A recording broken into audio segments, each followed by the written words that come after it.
Sir मेरा ख्याल है कौम को जगाने का वक्त आ गया है। इनको मत जगाओ, ये किसी जरूरी काम से सो रहे हैं। बिस्मिल्लाहिर्रहमानिर्रहीम। अस्सलाम वालेकुम नाज़रीन, मैं हूं जावेद चौधरी। बादशाहों के बारे में खासत कहा जाता है कि ये नीम पागल होते हैं और ये अपने पागलपन में बाज़-औक़ात ऐसी हरकतें कर जाते हैं कि आने वाले लोगों को उनकी हरकतों पर यकीन नहीं आता। वैसे हिंदुस्तान में एक स्टेट थी पटियाला। इस रियासत का बादशाह महाराजा कहलाता था। महाराजा भूपेंद्र सिंह सन 1900 से लेकर 1938 तक पटियाला का महाराजा रहा। महाराजा की एक बड़ी दिलचस्प आदत थी। मैं उस दिलचस्प आदत पर आने से पहले आपको यह भी बताता चलूं कि महाराजा ने 10 शादियां की थी और उसके 88 बच्चे थे। महाराजा का यह ख्याल था कि वो रियासत का सबसे खूबसूरत तरीन शख्स है। उसके अंदर एक मर्दाना वजाहत है और पूरी रियासत के किसी शख्स में इतनी वजाहत नहीं पाई जाती। चुनांचे महाराजा साल में एक दिन मुकम्मल तौर पर नंगा होकर इस आलम में सड़क पर आ जाता था कि उसके तमाम दरबारी, तमाम वज़रा, मशीर और सेंट्रल एग्जीक्यूटिव कमेटी के अरकान हाथ बांधकर उसके पीछे पीछे चलते थे, जबकि आवाम सड़क के दोनों किनारों पर खड़े होकर महाराजा को इस आलम में देखते थे और तालियां बजाते थे।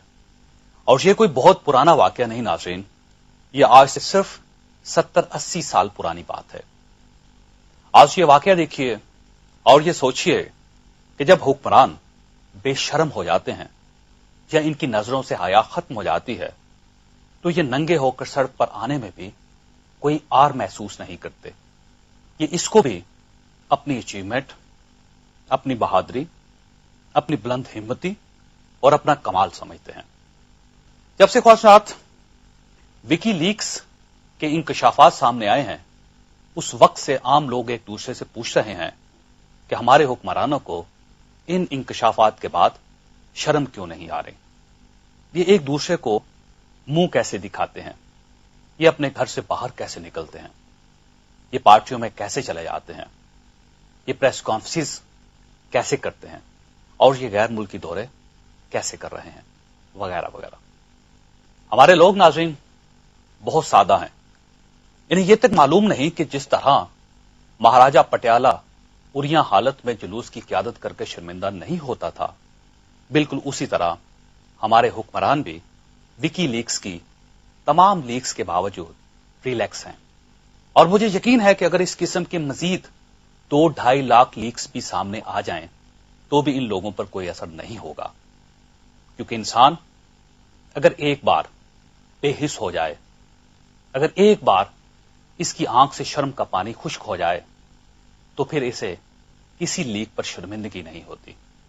शर्म नाज़रीन बुनियादी तौर पर औरत की इज्जत की तरह होती है।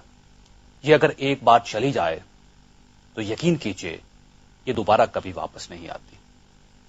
ख्वाहिशात विकीलीक्स के इंकशाफात के अब तक 2 बड़े असरात सामने आए हैं।